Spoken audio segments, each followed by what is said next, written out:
Microphone. Good morning.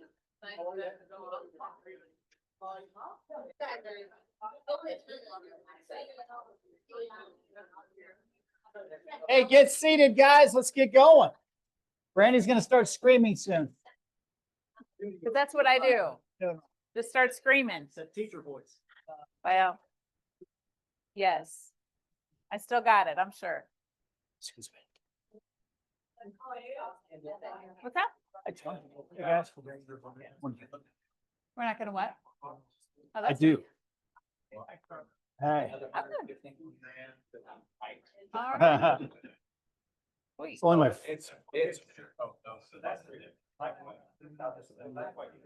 Who? Yeah. I should have I this need to be thing doing 20,000 stuff. to it to for an out-of-state agent, in-state buyers. Anyway, Which one? Yeah, his name is, oh, sorry. I did that one time and I thought, well, we got to be getting near Yes, the end. thank And you. I'm finally like, we it's get there. over And they go, oh, there. by the way, we got to hike back now. What? Yeah, it's for somebody that was reaching out for an agent in this area. I was like, all right, I'll do it. But they liked it. So I was like, did they write the offer? I don't know. I didn't follow up. So I know. I have to ask if it's sweet. All right. Well, I love that. All right, everybody. It is Tuesday. I didn't get to see you all last week. It was ALC meeting. So I feel like it's been a while. And yeah, Lonnie's back, so that's good. Welcome Okay, back. Thanks. Thanks. Yeah. Touring the world, traveling the world. It's good to be back. Yes, it is. Not really. All right. Well, let's go ahead and get started. I really do love team meeting days. I love seeing your faces. It really just gets me out of bed in the morning. So I just appreciate that. And let's start off with something good. Tell me something good. Who's got something good? Carrie's got something good. Tell me what you just said. We flipped our house in 18 days, got it on the market, and it wasn't a sloppy flip, but we flipped it in 18 days. Tom worked his butt off doing Thank it. you. And we were under contract over asking in 48 hours. Wow. That was a great house. That's awesome. It was Which a great house is house. that? Which house? Like, one, yeah, 'cause we have so many. Yeah. It was the Lakeview. Okay. I didn't know if that was your flip. Okay. Got it. It was great. It was a great house. Oh, fantastic. So congrats. That's something good. Love that. When in a market when things are kind of sitting a little longer, that's, you know, that's kind of always nice. What else? Who else? What do we got? Something good. Tony. Got the 240 buyers under contract Sunday night. Okay. 50 to 17 offers, 8 offers. We on several houses. About now we just keep it tight and performing here. So share, how did you win? Obviously you finished second a few times. Several times. And then before we verbalized everything first, before I even wrote anything up, and then he finally said, my folks will sign that right about. So I wrote that up and there we go. So, Wow. Good. Great. How long had you worked with that buyer, would you say? I probably Goodness. It was time. kept it. Yeah. When Yeah. I started everything, I said, I found that one working. Sorry, find the house. Gotcha. Gotcha. Awesome. That'd be tough. Who else? Tell us something good, guys. Yes.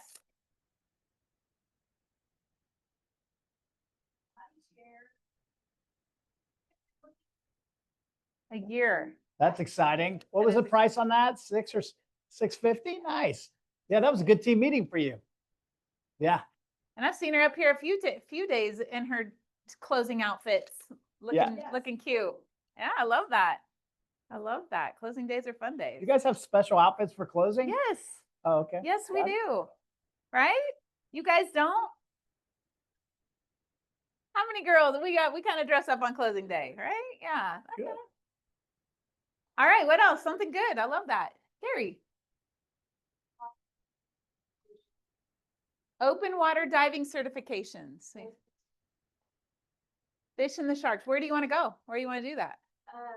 Like 5 different places, back to Belize, Bora Bora, Maldives. So we've got some places to start checking out. Wow, that's Nice. exciting. Has anybody seen the movie Open Water? Okay. I don't know if you see that? That's exciting. Oh my Okay, goodness. nice, nice. I'm looking at the sharks. You're looking at the scuba gear. Wow. All right. Anything else? Last chance. I don't want to leave anybody out. Yeah. I noticed we have a new one. Okay. What's your name? Amelia. She's adorable. All right. All right. Anybody else? Okay. Let's hear from our preferred vendors. We appreciate y'all. We say y'all. Lisa, come on up. Let's give Lisa a hand for Lisa, capital. There's Tim. Hey, Tim. Didn't see you come in, buddy. Just a couple things. Sellers, we've got a lot of sellers that are moving out of state. I don't know, just kind of a trend right at the moment or quite what, but if you do, we can sign them on their closing documents, the seller side, way ahead of time so that we can at least get the notarized stuff taken care of. This is going to help with not having to have a remote notary, just things like that. You have to keep in mind a remote notary is just that. It is a notary that's going to someone's house or new business, whatever the situation is, they're there to notarize. Sometimes we do get notaries that do know the closing documents, and that's helpful, but we don't have that when you're going out of state. We can't guarantee that we're going to have somebody that knows actually the closing documents. So it's really good to have, if you can, have your seller sign before they leave. I've had sellers sign a month ahead of closing. So there's not really a limit on that. And then the closing documents, as far as the final closing statement, those things can be e-signed. So that's helpful for everybody there. The other thing is that, the other thing is if you have your clients come in and you're waiting with them in the lobby, let us know they're here. We've had a couple situations where we're waiting to be told that a client is here to sign, and you guys are waiting for us to come up and get your client. We don't typically troll the front, just let us know when they're here, and then we can pull them up when we have the conference room over. Thanks, guys. cool. Oh, yes. So cash buyers, lately, Mhm. find out they can almost typically sign electronically, right? We Yes. don't need to have them ever come in.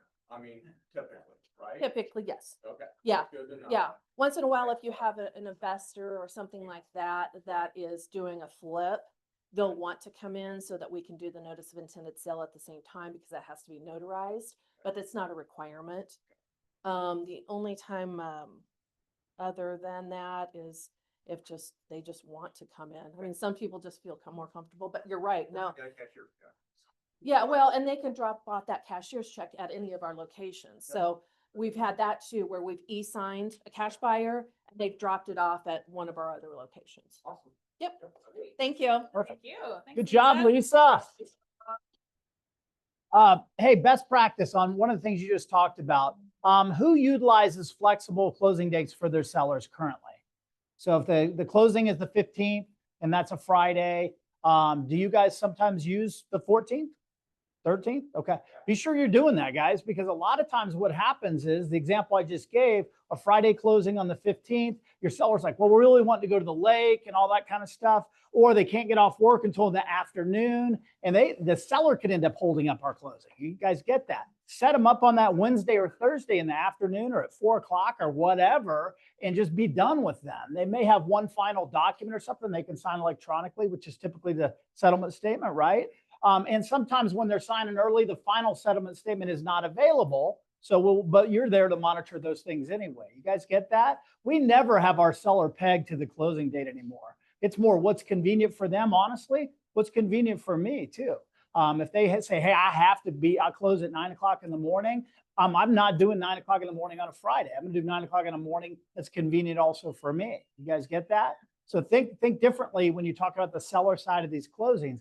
And secondly, what Tom said on cash buyers, keep this in mind for a cash buyer. Yes, they don't have to come in. It's simple, easy, especially your high volume buyers that they like that. I will say this, for the bulk of cash buyers, I suggest that you set up a closing appointment here in the office. Reason being, it's a great way to close the transaction with warm fuzzies in your buyer. And what a great time to ask for referrals. What a great time to tell them what the touches are going to look like to them in the upcoming quarters, because now they're in your database, right? Hey, just so you know, I'll be checking in on you, that sort of thing. So don't give that up just because we don't have to bring them in my opinion. Does that make sense? Okay, something to think about. That's all I got. But Lonnie, if they're in the car on their way from here, from New Jersey to Overland Park on a house that you closed with them. There you go. And they need to close, Yeah. that we were able to do that in the car on Friday. Right. Yeah, perfect. Yeah, While he was driving. I yeah. don't know that he does. Just I pull can over. Testify to that. He might have. Wow. La, la, la, la, la. All right, we got, let's do Todd Brigginson with Fairway Mortgage. Come on up, Todd. Are you the one making our office a little dirty over there? Yeah, yeah, it's running a little tardy Yeah. on the thing, but I think I heard today. Do Or tonight. Does everybody know what that is? I don't know. If you've seen the construction going on over there, they basically pushed it through so that my Fairway office comes right into your guys' office now. So hopefully they're done today or tomorrow, final clean. It's kind of messy on my end over there. So we'll be available, a little bit more available for you guys, a little bit less intimidating of a walk outside and back in, a little easier to come see us. So that's kind of the goal. And, you know, our team is just here. I want to be available for you guys as much as we can. So anyway, what I was going to say is yesterday during the day, I had 7 applications hit my email. Nice. That's a big day. Good day. Okay, it starts putting some stress on me too. Because then I get agents call me that go, I need you to take this deal from this other lender. And then I need to, which is fantastic. And we appreciate that. What that means is you guys are busy. So one thing I would ask you for, which I appreciate the agents, most of you do this. 3 of those 7 apps, I had no idea who they were. Almost everybody though will text me and say, hey, so-and-so's gonna gonna reach out, whatever. So I kind of plant the seed, I'll write it down. But when I don't know who they are, then I kind of don't know, like a lot of times I like to ask the agent, I'll reach back to the agent and go, give me what's the story? Where are they looking? What's going on? If I don't really know. So just give us a heads up, makes it a little bit easier for me. I don't like to call the client and go, what's going on? What's your situation? You know, if I can get a little bit of a heads up, kind of gives me a little bit of a deal. Are they going to go USDA? Are they a veteran? You know, some of those things that the realtor has already asked. So anyway, appreciate that. We're very, very busy, which is thankful. Last time I was up here, I mentioned Jerome Powell, right? I think Lonnie was gone. I said, who's the chairman of the Federal Reserve? Tony's back there going, Jerome Powell. And so Tony. he's in the news a lot lately. And this morning he gave a speech and the markets reacted positively to that. So the data that we've been looking at the last 4 or 5 months has been very good for rates coming down. Essentially, inflation numbers have continued to drop. Those are the triggers that the Fed is looking at. And I think that as we get more and more data comes in and is favorable, they'll start to see that the mindset will change for the Fed. They do have a meeting next week. The Federal Reserve meets. The likelihood Wall Street doesn't believe that they're going to lower next week. Wall Street now is banking on the September meeting, maybe being a little bit more favorable, October meeting, something like that. So it's coming. It'll change the mindset of the consumer, in my opinion. I don't think that Wall Street will think of it the same. And you and I may not get the benefits of an immediate cut. You know, rates may not, drop 0.5% on one day, but the mindset of the consumer will change. And as we start to see, remember the other day I pointed out, it's not just mortgage rates. It's a lot of things that go along with a Fed rate cut. Things that, everything we borrow money at starts to drop and it stimulates the economy and billions of dollars come back in, right? So anyway, that's good news for all of us, right? All right. Need me? I'll be next door through the hole. Very good. Interest rate right now. That's a loaded question. And as a loan officer, I'm not allowed to even answer that. However, I would say that we're probably in that mid-6 to upper 6s range. Credit determines a lot of that and loan program determines a lot of that. So And amortization, 30 years versus 15. yeah, right. So a lot of factors. So, I get that text and say, what rates? And I say, well, what kind of loan is it? You know, what's the down payment? What's the credit score? All the stuff. So, you know, the bigger the down payment on conventional loans, great. Loan size? Close up. Below 7. Let's What's just your say credit it's below check? 7. That's your credit. Thanks, Todd. Good job. Very good. All right. Looks like, I don't see, I see Royal. Let's do that. Let's do JW with Royal Roofing. Come on up, JW. Oh, he brought props. Props to them. I like it. Oh, So cool. I can't hold the microphone. Wow. I'll just talk about it. Okay. So, has anybody seen a coating? They're doing coating jobs on flat roof, commercial roofing, and metal roofing. Okay, this is a spray foam. It's a closed cell spray foam with a synthetic coating over top. This can be used on metal roofing, TPO, tar, and then I just ran into a residential roof that had the old torch down gravel roofs, where the gravel's all there. You don't have to worry about scraping any of the gravel up. This closed spray foam will go on there, make an even surface, and you put synthetic coating on top. This is something we started offering January 1st, and I don't know why I brought this up. This is for metal roofings, metal roof. So for TPO, which is the rubber synthetic roofings, the white roofing on commercial, it'll be a full fabric. So we roll out fabric on the whole roof. Then there's a synthetic coating on top. For the metal roofings, we fabric all the seams and we fabric all the penetrations, and then we do a synthetic coating on top. This is a lot cheaper than taking the metal off and putting new metal on. And these also come with a 10-year and an 18-year warranty, and this comes with an 18-year warranty. Cool. Any questions? Yeah. There's a lot of, okay.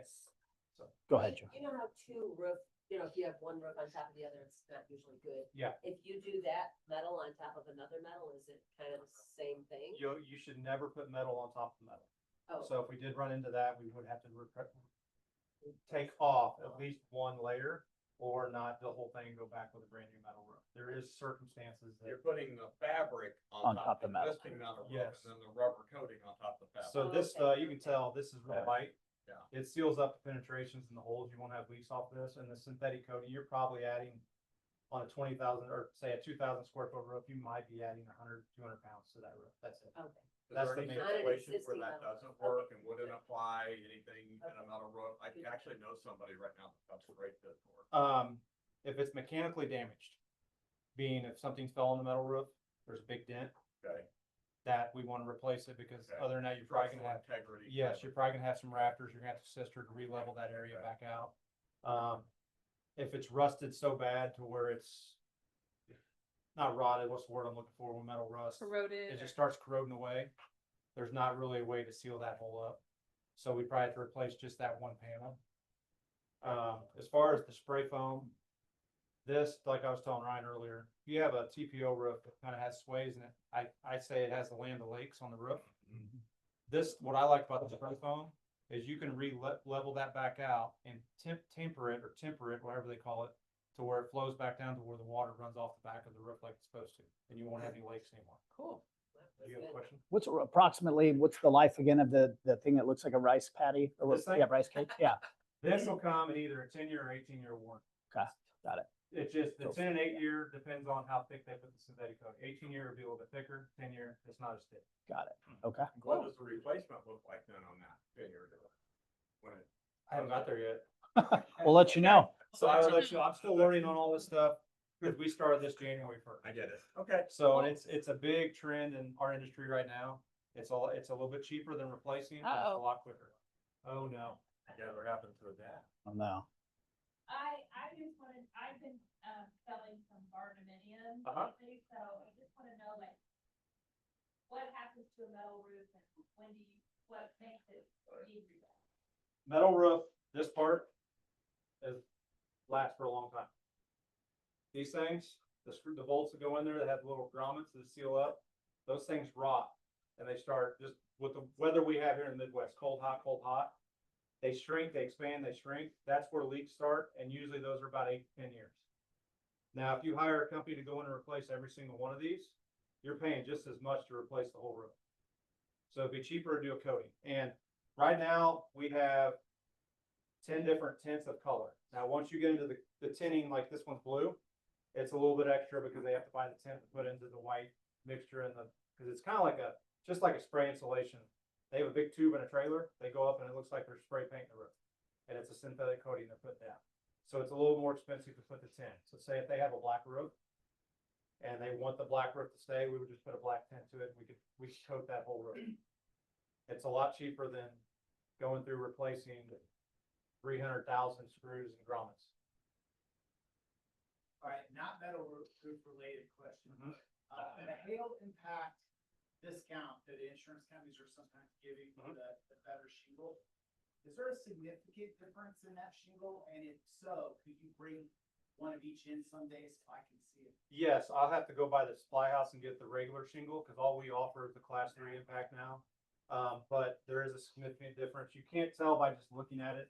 It's kind of like taking a piece of paper, and you know when you're printing off a printer, you have the thicker pieces, it doesn't wobble too much, and that's kind of how you compare it. By the visible eye, you can't really see a difference. And it's more, the impact resistance, more of a rubberized shingle. So it's kind of like a trampoline effect. It's supposed to bounce off of it.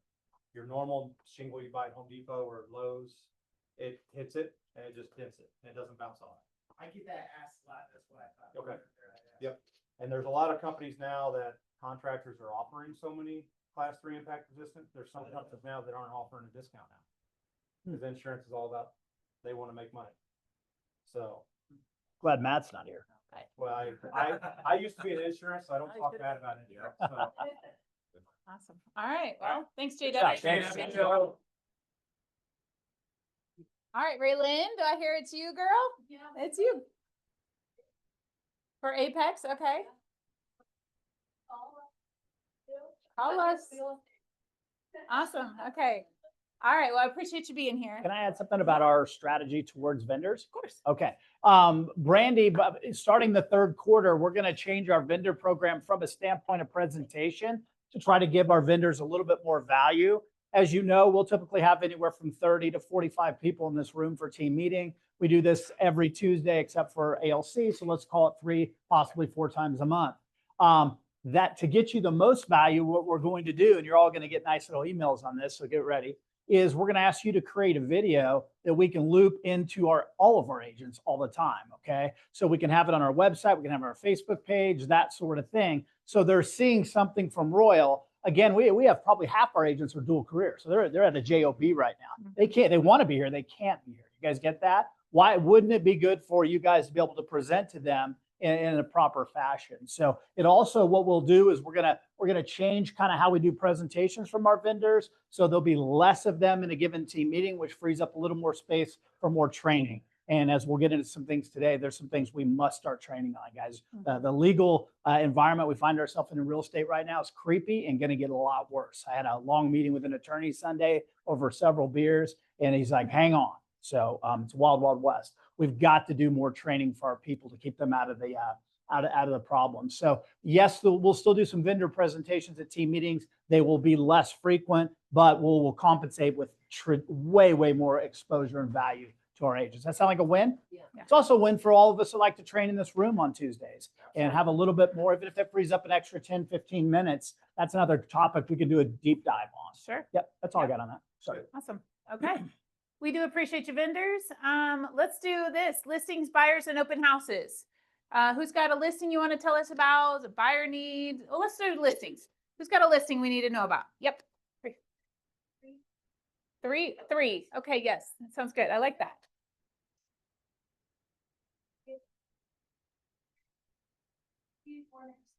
Bedroom, 3.5 home.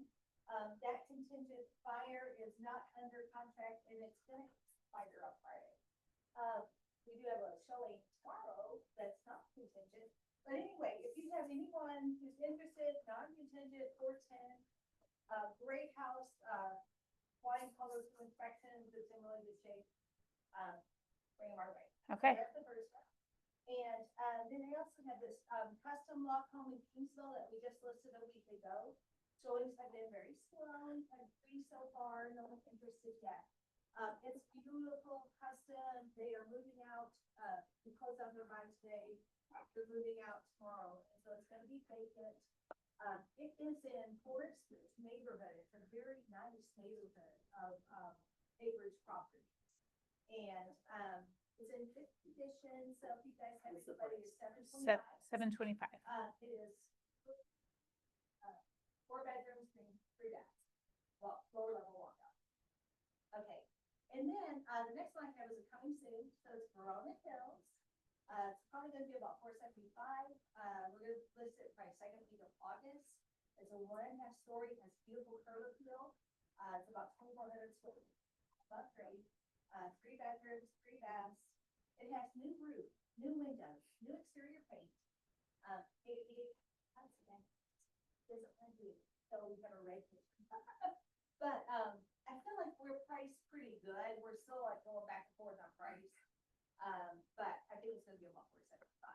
So that's a good location. It's right behind Barstow School. Behind Barstow School, Verona Hills. Yeah, it's a good area. The log homes, how many people have handled a log home before? Okay, they fall into their own category, even the $1 million log homes. And this sounds like you have a nice one there.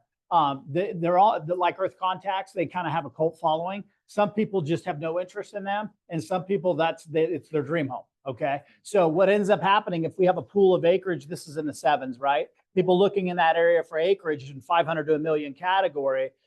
Many of them are not interested in log homes, but the people that are. So what that tells me is this will be a property that'll have very limited foot traffic. Would you guys agree? Yeah. Okay, and that's not a bad thing. That's how we have to be able to convey that to our people. Guys, what I've found and what my office has found over the years is your type of property will have very limited foot traffic because it's unique. The uniqueness also plays to our advantage in that the people that are looking at this are typically people looking for what you have. Okay, so you can either present it as a negative Nelly, hey, you're not going to get much foot traffic, or you can explain to them why. Does that make sense? We have a few people in here with Earth Contacts that I've talked to recently. Put those in the same category for all practical purposes. That even barndominiums, as we start to see those in the resale arena. So something to keep in mind. Also on your Woodbridge, something to think about. You guys are priced at what, 410, and now that you're getting down to the wire on time, is that right? Might be worth considering changing it to range pricing, 399 to 410. And what that would do is now anybody looking up to 400, it'll show up on their search engines. I figured you were way ahead of me. Gosh darn it. By the way, you're getting busy because you're going on a fancy vacation, right? Yay. Where are you going? Nice, nice. 40th anniversary, Yeah. huh? Big trip. Yeah. Stephanie, is there any way you could pull the blinds? There's a reflection and I can't see the room. So sweet. Thank you. Appreciate it. Yes. Me next, I have an Earth Contact. 3.7 acres outside Belton city limits. This thing is the creme de la creme of Earth Contact. It's the Earth Contact that all other Earth Contacts are judged by. It is a really nice property. The acreage is beautiful, 2.7 acres, manicured, 30 by 40 shop on it. Great curb appeal, right, Lonnie? Super good Great. curb The appeal. best. The best. It is the best curb appeal, actually. So anyway. That's hey, it up so there. Oh, thanks- wow. Look at that. Thanks to some days on market. Didn't think that was and Earth Lonnie- Contact. Yes, thanks to some days on market and Lonnie Branson, we are now, I think, at probably the right price to sell this property. So if you have anyone that is interested in it is basically, what did we decide? It was a ranch with a dormer. So it's a There we ranch go. home with a second level that was added I on. like it. Okay, thank you. Awesome. Yeah. All right. Yes, Lucy. Coming soon, probably first week of August, 3 bedroom, 1 bath, 1940 airplane bungalow in Waldo, probably around 250 there. Pretty new kitchen, new window, new roof, remodeled bathroom. Yeah, so I'm excited about that. Yeah, good job. Okay, I got to ask, what's an airplane bungalow? 1.5. Okay. Okay, so master and then maybe like loft bedrooms or something like that. I've never heard that term. That's cool. Well, it sounds like you Stealing. know a lot about that house. Yeah, I know a lot about it. Okay. She was Oh, there, it's her okay. house.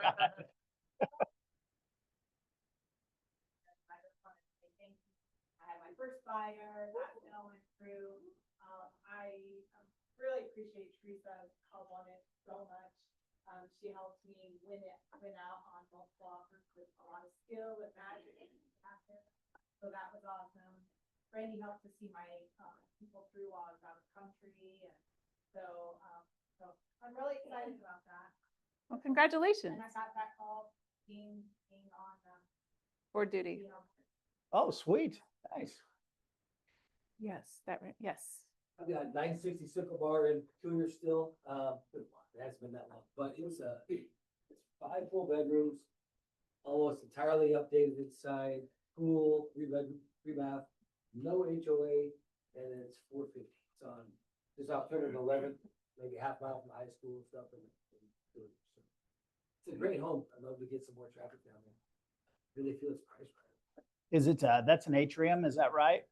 No, it's a Okay. entry, Oh, is it Split split? entry. Okay, got it. and it's a great home. I don't, just kind of been surprised. I went up the street just over 461 and it was a 4 bedroom. They had a pool, hot tub, all the other crap in the backyard. Yeah. And it's just kind of weird. Hmm. Yeah. Yeah. Linda. I've got a coming soon in Belvedere in Grady. It's a 3-bed, 1-bath.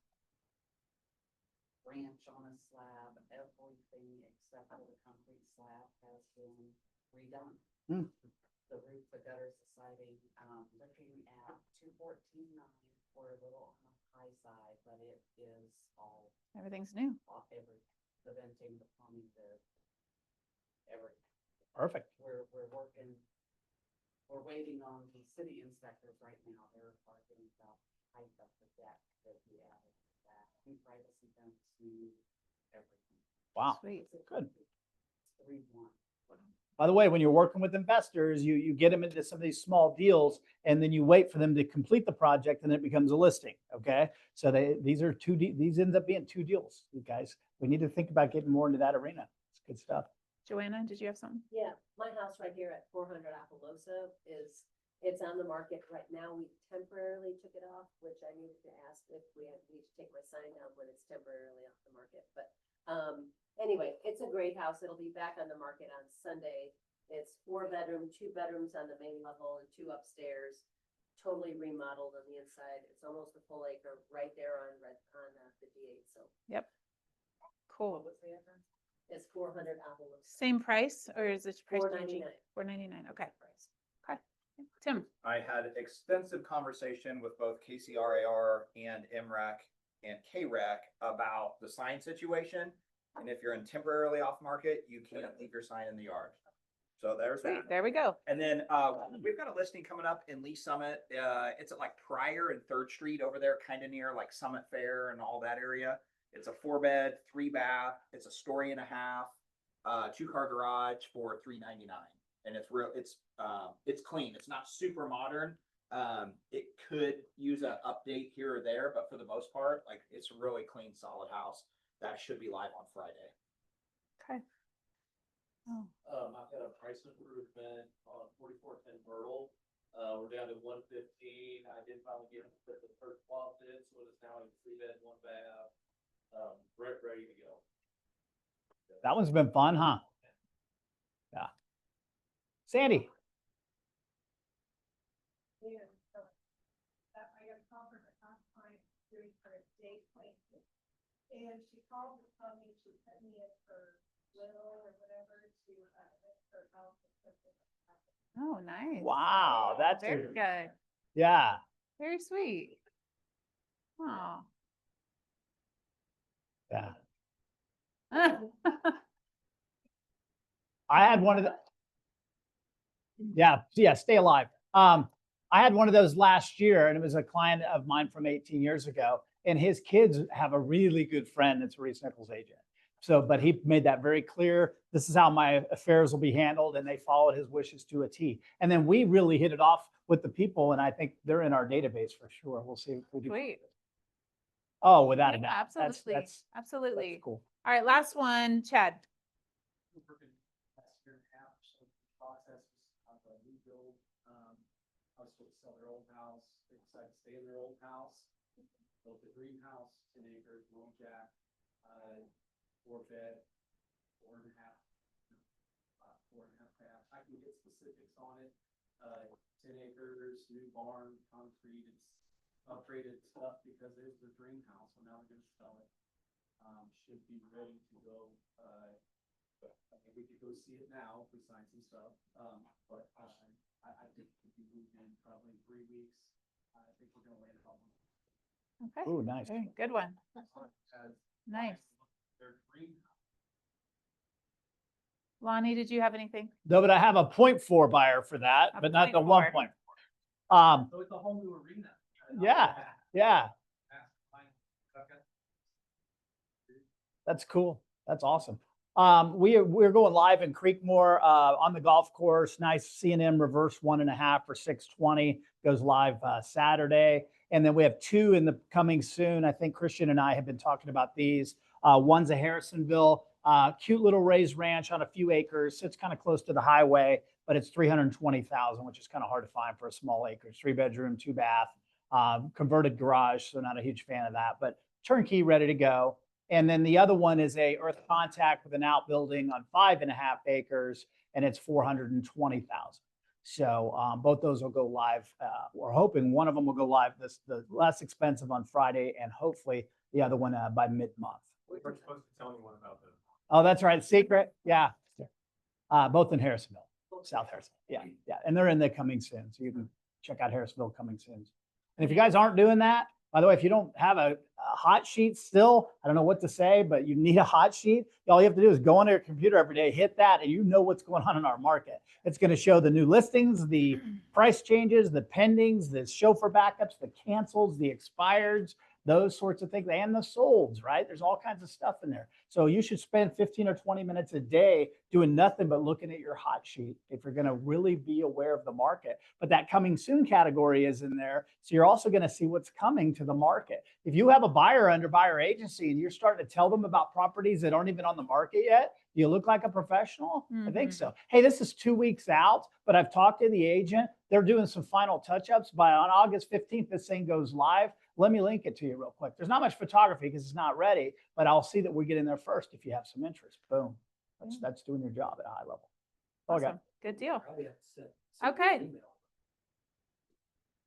Yeah. I love to hear. Go ahead. Yeah, and coming soon, just as a reminder, when you're going on a listing presentation, if there's a gap between the house being, how many times you walk into a house and it's ready to put the sign in the yard and start showing? Very seldom. But if there's any kind of gap there, the coming soon is more and more important all the time. It is now going to show up on Zillow, Realtor.com. What's the term, Stephanie, when it goes out to everybody, broadcasts or no?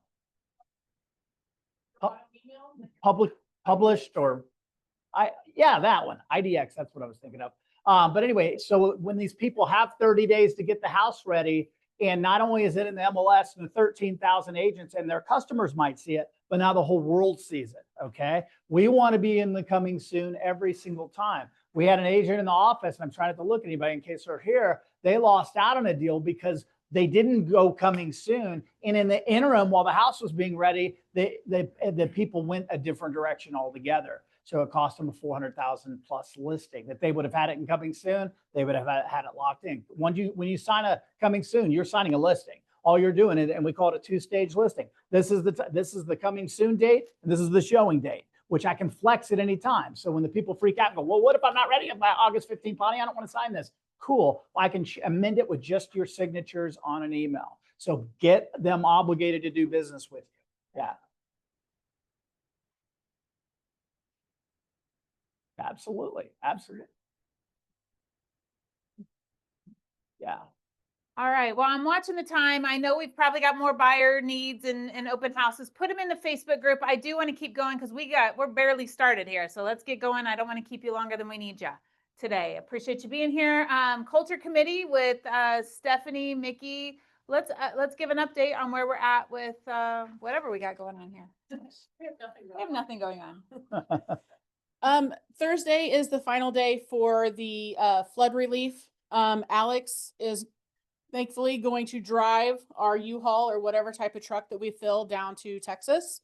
We have a great start on donations. You can see them up in the front. I got pictures here. Oh, look, all this stuff. Plus we have about $2,500 that probably tomorrow, we haven't talked yet, but probably tomorrow we will go and get more things that we haven't gotten a ton of things for. So all of this is honestly thankful. I'm thankful for Brandy because she brought it to my attention and she was the organizer of it all. I'm just the assistant, has nothing to do with me.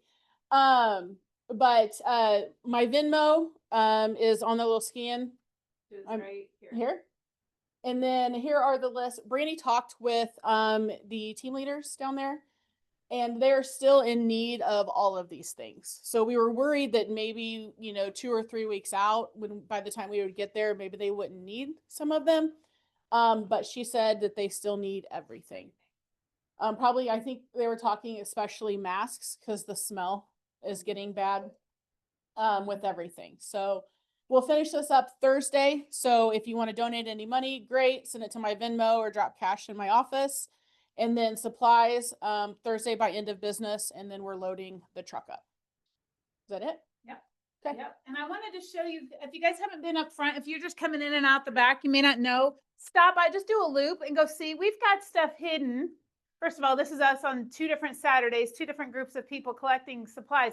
But that's the prospecting room behind the front desk, and it's almost filled as high as we safely can fill it. And now it's coming out into the office. So we've got it in the conference room around the edge. So if you could still use it if you don't mind being amidst, the donations. And then even we're starting to put it in little cubby holes over here. So good problem. It'll all be gone by the end of the week. And yeah, we appreciate the donations. Please, let's get the big truck, is what I would keep saying. So appreciate your help. It's been a team effort. Thank you to everybody who's been, Stacy Keith opened up a little collection station in her neighborhood over there in Raintree and got a bunch of stuff, a carload full of stuff. So everybody who's helped, we're grateful for it. And it's just a way Southland can give back. And the cat lady from Saturday. Yes. It's from you as well. You probably know she has a cattail out her truck. Kathleen. Kathleen.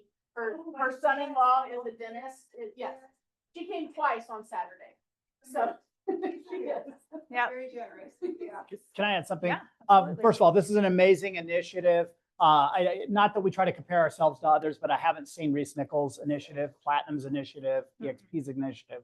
So we are different.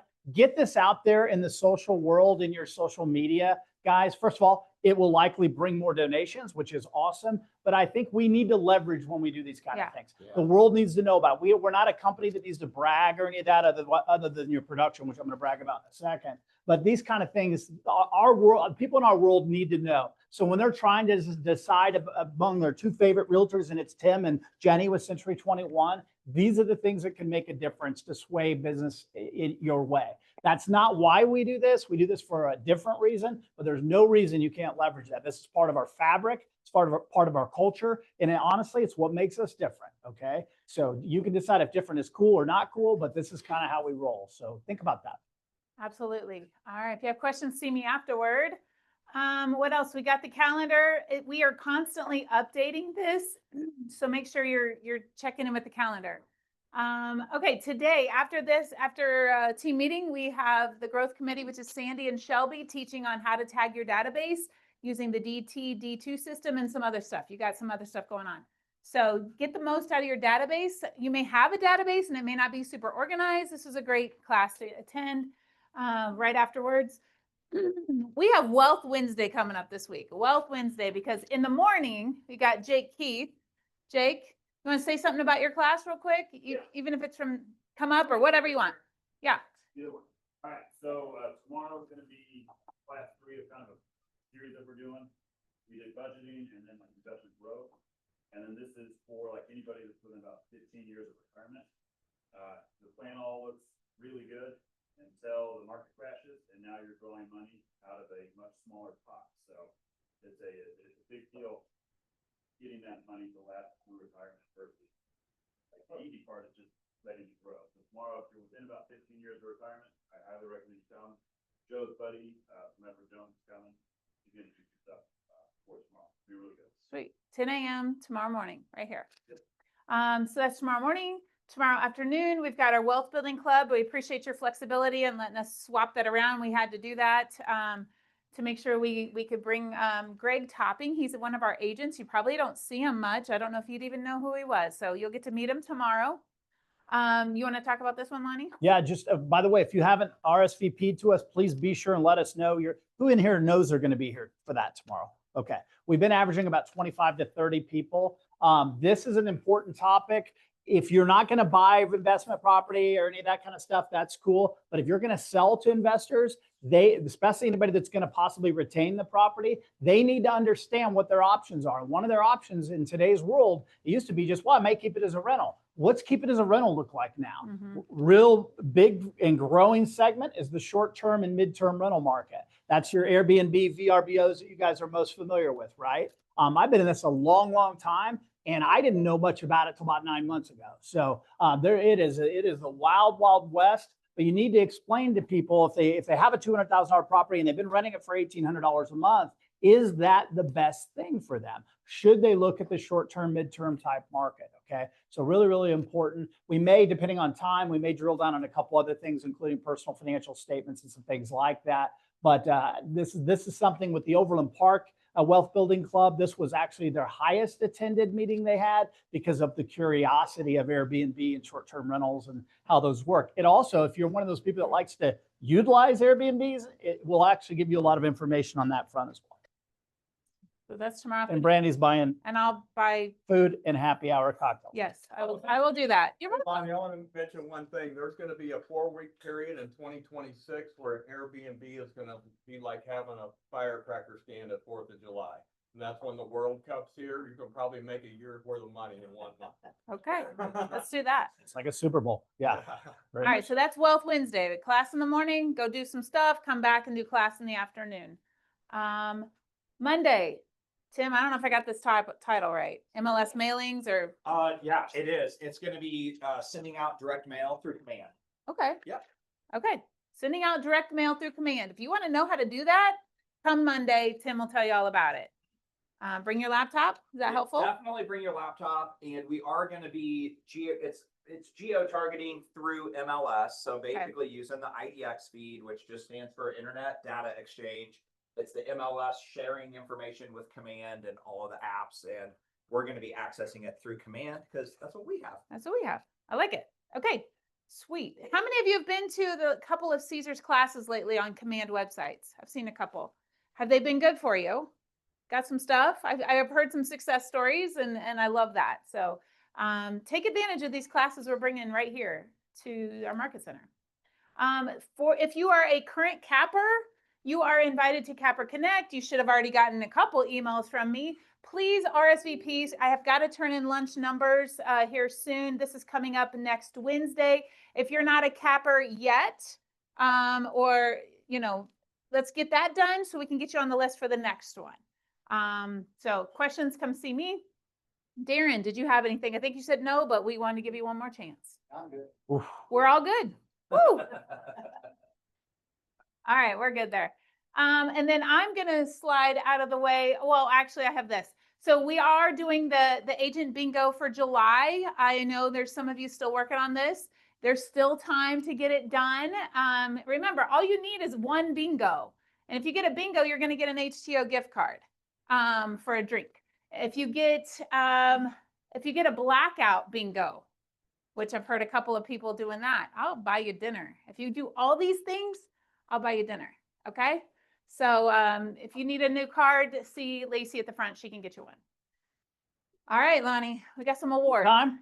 All right. What about this? Yes. What about Oh. we talk about our office awards? Yeah. So we talk about a lot of times Lonnie's going to do the individual or the normal awards we do, but I wanted to highlight some of our numbers as an office, because sometimes we share those numbers in the ALC, but we don't always share them with you guys. I want you to know what a great job y'all are doing, and take some time to acknowledge that. So we look at our office as a whole. We closed in volume over 26 million last month. That's the third best in company history. So give yourselves a hand. That's great. Yeah. If And the you have two anything ahead to of it predominantly were COVID years. Yes, when things were exactly. whack. Only, best beat only by those COVID years, which were just crazy. That can't be. The real estate market's collapsed. Right. Right. How could that be? Yeah. Wow. Good time to get out. Yeah. Yeah. Then we took some listings last month. $21 million in listings, and that's our best year in the history of this company. So good job on listings taken. And that's exciting, forward business, looking forward. And then our average sales price was $386,000, almost $387,000. So I know there's some big $1 million houses in there, and I think some of them we got both sides of. So I know it might not be this so great next month, but I think that's amazing. This is legit stats recorded at KWRI in our multi-year trends. And this month, our average GCI per unit, meaning, commission per house as an office, almost $11,000. That's incredible. Yeah, great job. So keep this in mind when you're out chasing dollars on all the other things you guys like to do. Do any of them pay an average of $10,000? And by the way, it's about 9 outside of that amazing month. But Sure. you guys are chasing $2 things when there's $9,000 checks out there. No Yes. offense to all the other things that we do, but Yeah. what are we going to do with our time? So now we're ready for what you got. Fireworks. All right, I need massive energy. My coffee, I didn't drink enough of it today. We're starting the group category. Group is 3 agents or more. Our number 3 group, Lonnie Branson Real Estate, 1.9 million. Number 2 group, Finn Realty with 2.2 million. Good job. How about them apples? Check this This one one's exciting. Our number 1 group, and I think this is the first time you've been as a group. Number 1, the Wrangle Group, 2.4 million. That's exciting. Good Jeez, job. You just keep bringing family in. That team will just get bigger and bigger, right? In the team category, 2 agents, Fife Real Estate, 862. All right. Job. Number 2 team, good job for the Austin Real Estate team, 1.25. Good job. Nice. Let's go. Lacey Land and Home, just under 1.4 million. Nice. Excellent. In the individual categories, Jesse Brown about to have a baby, 500K. All right, Jesse. Number 9 individual, Marsha McKenna, 600K. All right. Good job. Shelby, 775. I thought I saw Shelby. There he is. Been on vacation as well. The Mayor of Butler, James McClay, 776. Good job, James. Go, James. Yeah, he is the mayor. Number 6 in the individuals, 1.1 million, Jake Keith. Jake. Good job, Jake. Hey. Number 5 individual, Kelly Raby, 1.1 million. Kelly. Number 4 individual, 1.1 million, Brannigan Barnett. All right. Brandon. Number 3 individual, Trisha Henson, 1.46 million. Wow. And actually she was number 2. I got these are reversed, but our number 3 individual was Troy Richmond at 1.4. Okay. Good job, Corey. And our number 1 individual, Nathan Priest, 2 million. Holy. Wow. I would. That's a lot of houses, guys. All right, listings. You saw we had a great listing. That the strongest listing June in the history of Southland Partners, guy, in a market that we're in a 3-year real estate recession. And right now, a lot of people are crying the blues because Todd won't lower the rates. But we're taking listings, so that's a good thing. In the group category, our number 3 group, Wrangle, 1.1. Yeah. Good job, guys. Number 2 group, New Edge Partners, 1.75 million. Number 1 group, Lonnie Branson Real Estate, 2.5. All right. In the teams, the Anderson Real Estate team, 470,000. Nice. Good job. Number 2 team, O'Connor Real Estate, 550. Got it. Number 1 team, listings taken, Full Circle Real Estate, Julie, 944. Good job. So our individuals taking listings, Jesse Brown, 425. Jesse. Mickey Brandis, number 9 individual at 465. Good job, Mickey. Number 8 individual, 470 is Julie Snyder. Nice one, Julie. Oh, Erica Manil back on the board, 575,000. Good job, Erica. Our number 6 individual, I think we'll see her on this list a lot. Stacy Keith, 675. Good job, Stacy. Number 5 individual, Brannigan Barnett, 850,000. Kristen. Nathan Priest, number 4 individual, 992.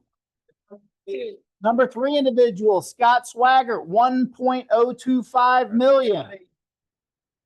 Our number 2 individual, Broker Darren, 1.25. Darren. And our number 1 individual, is Trisha here today? She's traveling. 1.8 million. Yeah. Wow, great job. Good job. Her son just signed Yeah. with Texas Tech. He went into the transfer portal. He's a Division I baseball player. and all that. So he went from Kansas State, went into the portal, and he just signed with Texas Tech. So Yep. probably getting some of that Mahomes money if I had my guess there.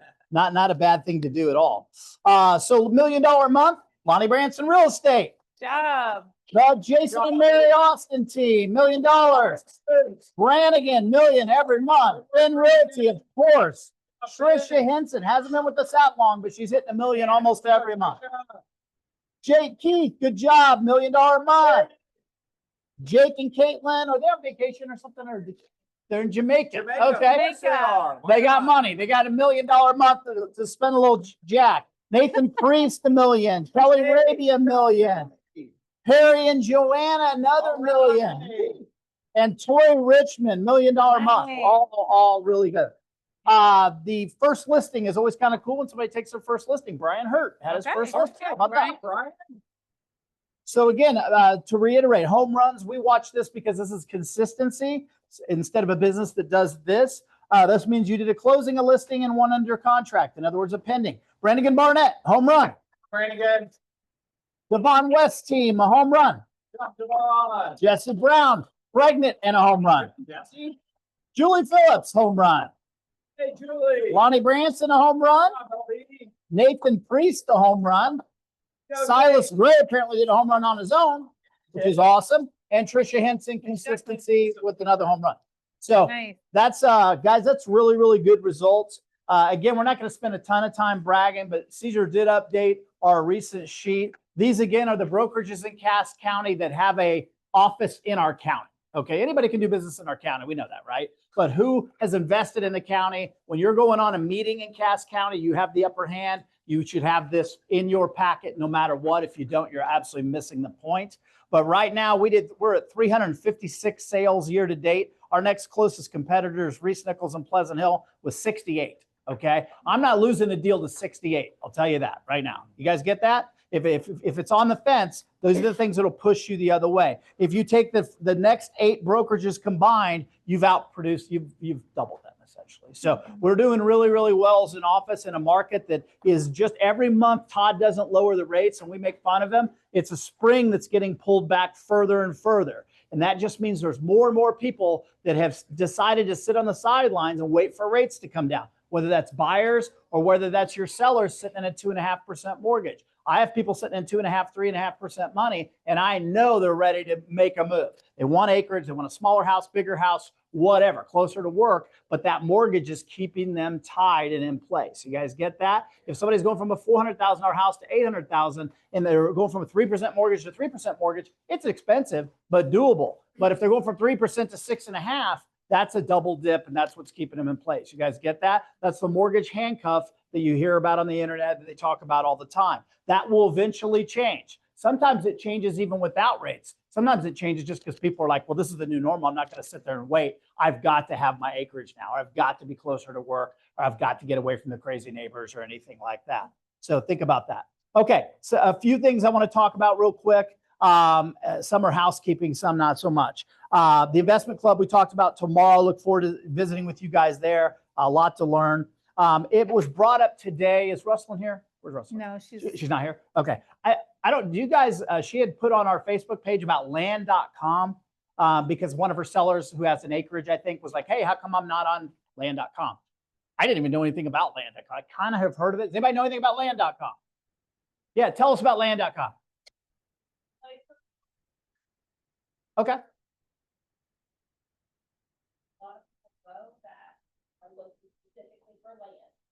Gotcha.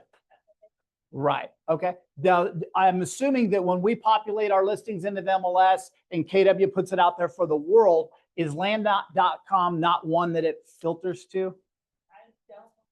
Okay. Because I know I have a bunch of land listings in Harrisonville and I didn't do anything special, but they're all on land.com. Okay. But the question is, do houses on 5 acres deserve to be in land.com? 10 acres, 20 acres? I don't know the answer to that. But be prepared when sellers, and where I'm going with this isn't about land.com. It's about when houses are taking longer to sell, sellers will start inspecting things closer and they may ask about things that are completely irrelevant. Okay. They'll come up to you and go, hey, I've been on the market 60 days and there's this fancy brochure at the grocery store. How come my house isn't in it? Okay. Get ready for those kind of things. That's all what happens. I talked to my neighbor and they said their house sold because it was in that kind of stuff. So be prepared to defend your position. There are thousands of websites out there. Most of them are relatively insignificant. I can't think of the last time I had an inquiry outside of Zillow, Realtor.com, Homes.com, KW.com. There's like 5 that I can think of that I can attribute that. And certainly Land.com, maybe 1 or 2 in my career that I can attribute to that. So they're pretty obscure, but be prepared to defend when these questions come up. So I would say, based on the look in all your faces and my lack of knowledge, we need to know more about Land.com. You guys good with that? So whoever does a deep dive on that, would you mind sharing with us what that's all about? Do we have to do anything in particular to be on Land.com? Is there an additional fee? Shouldn't be. I know I haven't paid a fee and I've got 12 places on there right now.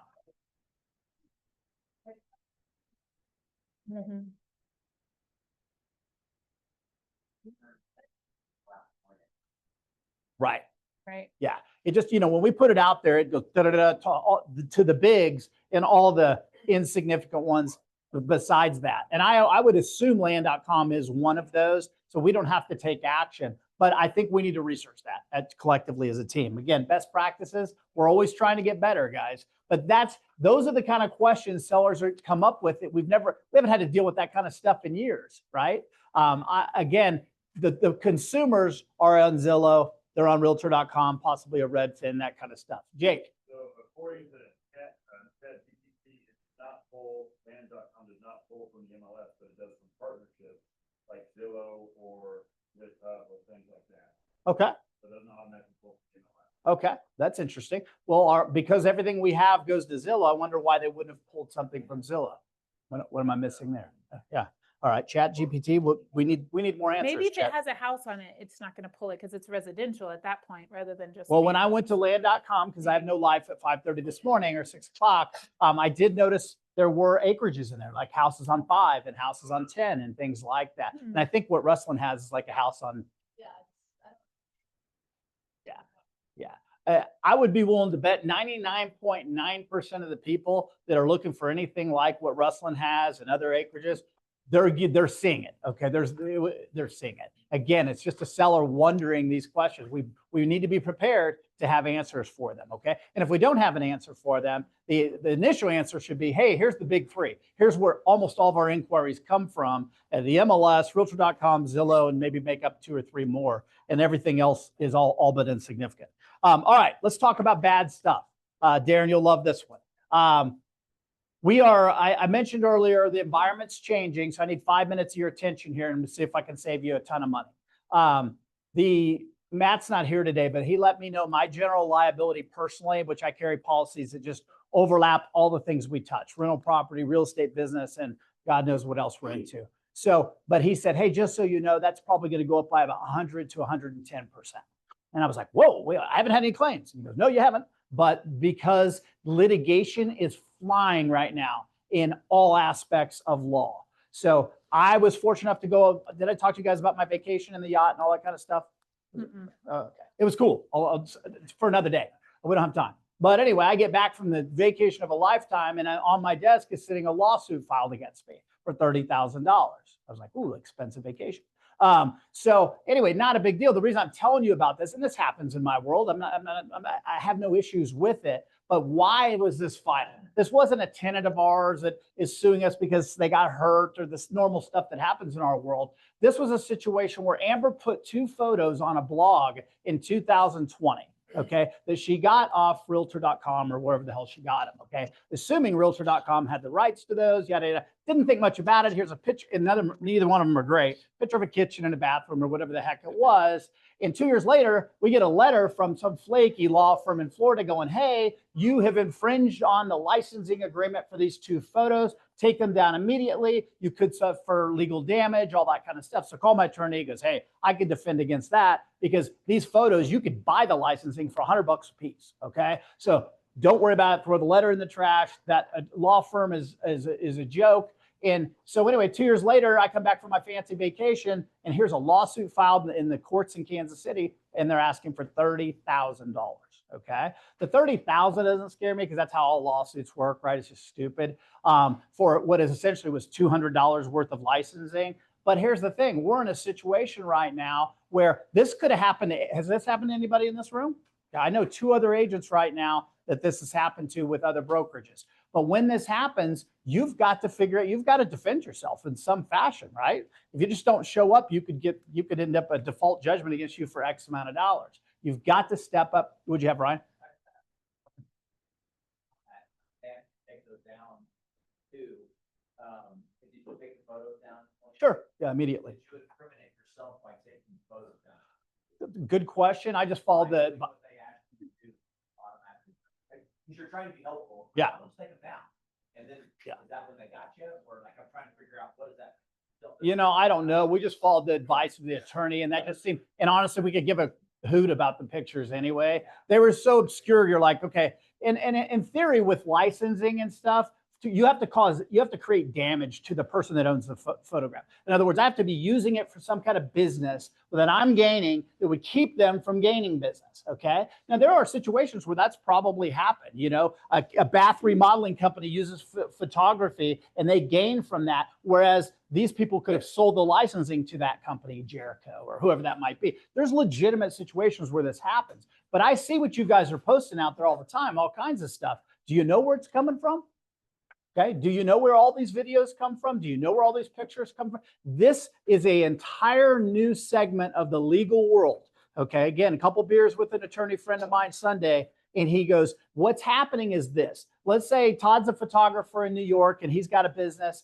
Then these bots, okay, work 24/7. And all they do, and this is the advantage and disadvantage of new technologies and AI, is these bots look for that photography anywhere on the internet. And they'll say they see it in 10,000 spots. Okay. Then the bots go to see, are these approved licensing agreements? And let's assume 9,000 of them are not. Okay.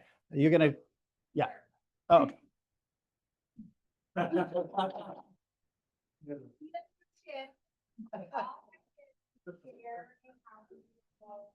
Post with an organizing on our page and credited Realtor. All I did was share a realtor.com post during posted on our Facebook group and credited Realtor. Within each of those blog posts, there was 12 images. And they all came and they were credited from the photographer. Within each of those images, the same photographer that had a kitchen post and a living room post. And that photographer is going after anybody that shares those posts that originated from Realtor.com and Housekeeping.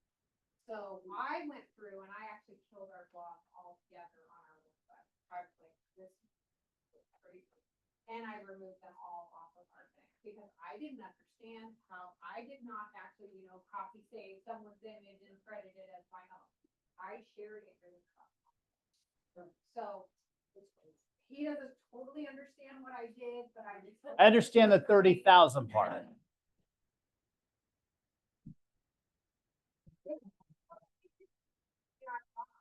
Out there and the internet and targeting the people that have these images as things. So we have approached this differently. We've all taken these social media classes, rip off and duplicate, share these posts, don't have to write all your stuff. Well, I have taken the approach now. I just removed it all. I got rid of it all. Content we share is the photography we buy from our photographer. When we buy our photography, we sign a copyright infringement thing because we just won't give our house photos to anybody. We pay for the use of those on our things. This is a very similar thing. The Realtor.com bought those images, and whoever bought those images, there's 12 images within there, and there's one person that is making it a full-time job for people that have shared those posts. So just Much better explanation. save any images and produce them at my home. Okay, Todd. It's like an ambulance chasing attorney. It's a whole new It's segment. done through AI. Yeah. Where you can hit 9,000 people instead of just a handful or whatever. Yeah. I've been sued frivolously. I can promise Yeah. you that $35,000 of my own money to defend myself against an absolutely frivolous bullshit lawsuit, but I still had to do it. It's a shakedown, guys. It is an absolute shakedown. Not that there couldn't again be infringements that have true intrinsic value and loss and all that. This obviously doesn't. Would you guys agree with that? But nonetheless, when you get this same thing in your world, guess what happens? You, first of all, after you soil yourself, then you run into Darren and go, what do I do? What do I do? The reality is you may have done nothing wrong, but when these things come into your world, you've got to defend yourself. And probably where we're going with this thing for my situation is we're probably going to stroke them a check. It ain't going to be a $30,000 check. Let's get that straight. But there's probably a here's a check, go away. Okay. Now that even if they settled for $2,000, okay, they're like, why would a law firm jack around for $2,000? They're going to give $1,000 to whoever had the picture. They're keeping $1,000, yada yada yada. But if they did that 1,000 times or 10,000 times or 100,000 times, again, the bots do. How much you got to pay a bot these days? Zero, right? They're out there just looking for these scoops. Boom, there's one, there's one, there's 1,000. Think of it that way. Now you can see it's a big business. So these law firms, even, and by the way, the law firm that is filed against me is a credible law firm. The original one that sent the threatening letter was obsolete. Well, in fact, they're no longer in business. But this law firm is legit. And this is a wing or division of this legitimate law firm because they know this is a fast growing arena to make a buttload of money. So when you got, and think about influencers, think about anybody that has anything they think is theirs. Okay. There are probably going to be people or machines out there looking for anybody that stepped on anybody's toes. And again, valid or not valid, you get thrown into this world, you've got to defend yourself. And I think it all stinks. To me, it's just dirty, it's slimy and all those things. But my point is this, don't even take a chance. Don't put one picture out there, one video, one share, unless you have a pretty good idea of where it came from.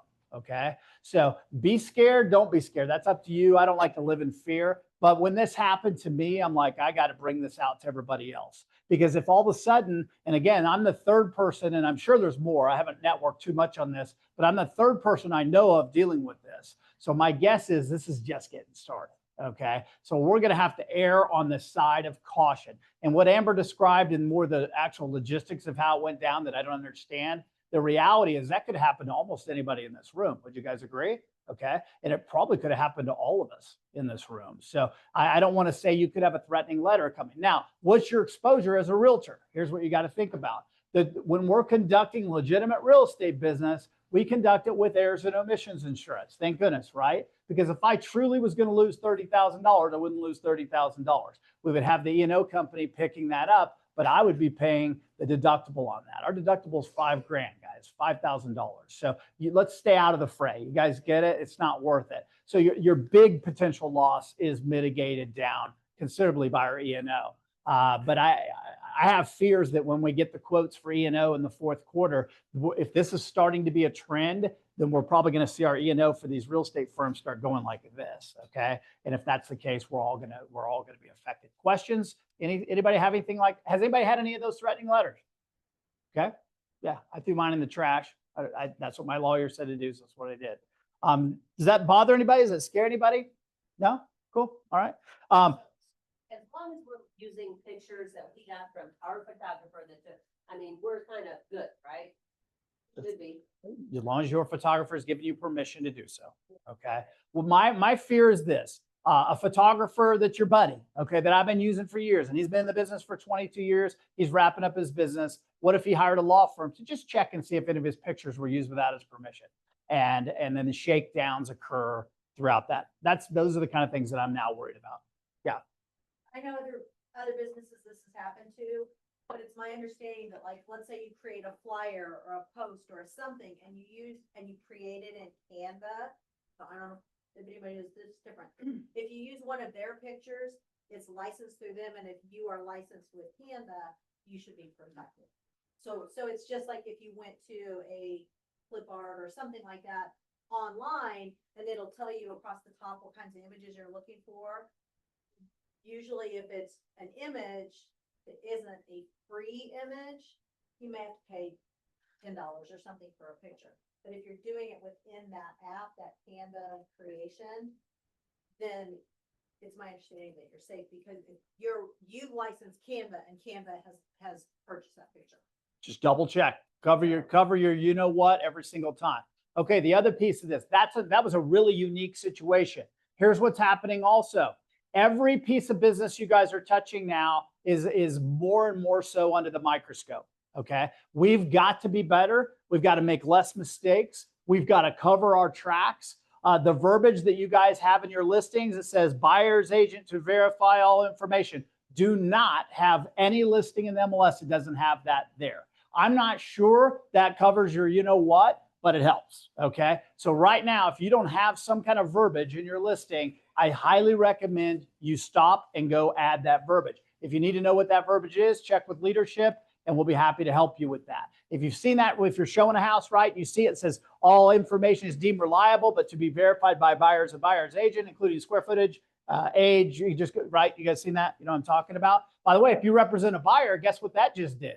It just passed it on to Ryan, the buyer's agent. So if his buyer buys something and Ryan didn't double check that that actual thing is 40 acres instead of 36, guess who's probably accountable? Probably not the listing agent, most likely the agent representing the buyer. So what you're doing is you're sort of kind of passing the buck on to the buyer's agent, right?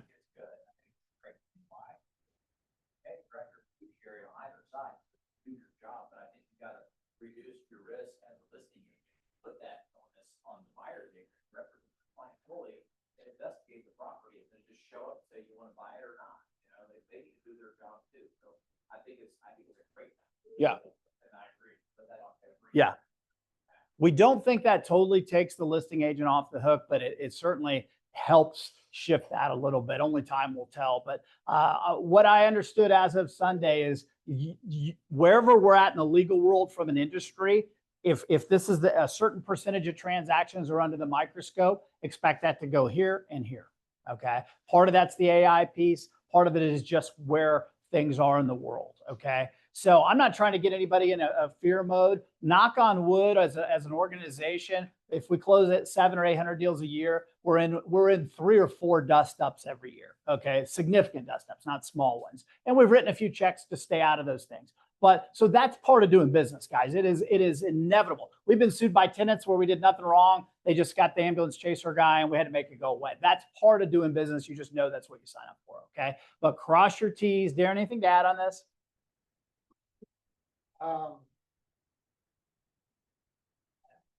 Probably come up with 100 things. Didn't put me on the spot. Okay, sorry about that. But I would just say, everyone, you can call any of us if you have doubt on what you're doing. You know, if you're starting to do something and you're like, I wonder if this is right. Maybe we can help you make that decision. And just because your people that you represent, your seller, say something is right, it's not a bad idea to go double check what they just told you. Hey, I own this, this, and this. Let's confirm that. Let's run title work as we list the property, and things like that can help defend some of these kind of things. So I guess what I'm saying in a nutshell is we're in a litigation conscious society, and that is growing by the minute as we speak. So I don't want to be here standing here a year from now. Instead of having 3 or 4 dust ups a year, for lack of a better term, we're talking about 30 or 40 dust ups. Okay. Yeah, Ryan.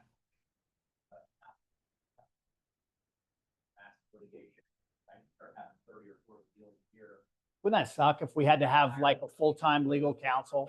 Yeah. I don't know of anybody doing that unless they're probably massive.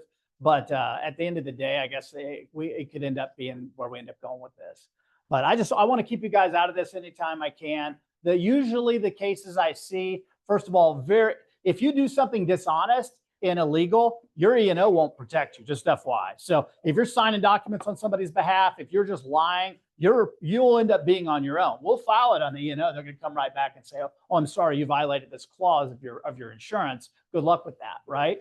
But so almost every situation we've had in the last 10 or 12 years, our agent really did nothing wrong. They did the best they could. They either made an honest mistake or they made no mistake, and we just had to defend anyway, okay? I can't think of anything more negative than what I just talked about for 15 minutes, but I felt like it's pretty important that we talk about it.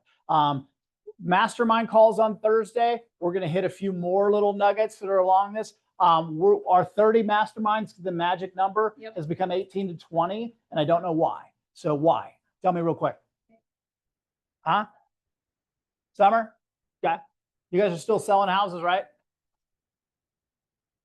Biggest month. Cool. Okay. Well, Brandy and I were just wondering, should we put it on hiatus till the fall or something like that? What I find is you put anything on hiatus, it's hard to ramp back up. Yeah. It's a habit, guys, just like going to the gym. Paul, did you go to the gym today? Okay. He goes to the gym. He's got a habit of going to the gym. If he took 2 weeks off, it would be he would get back into it because it's fall. But at the end of the day, it's harder to get back into the habit. Right now, he just wakes up early and he's at the gym. Okay. That's how these things have to be, whether it's team meeting and that call. And if you're like, hey, sometimes I don't get that much out of the call. Sorry about that. Like last week, we really focused, it had a lot of investing component and things like that.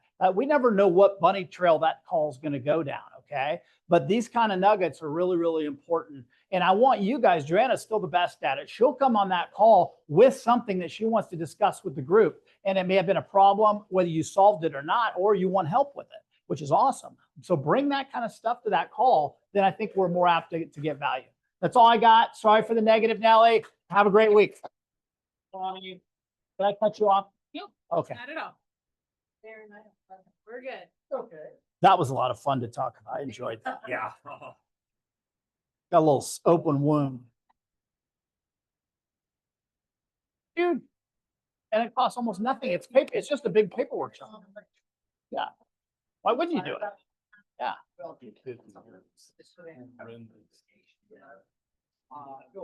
The guy I had a meeting with, he actually does that in the employment with people suing an employer.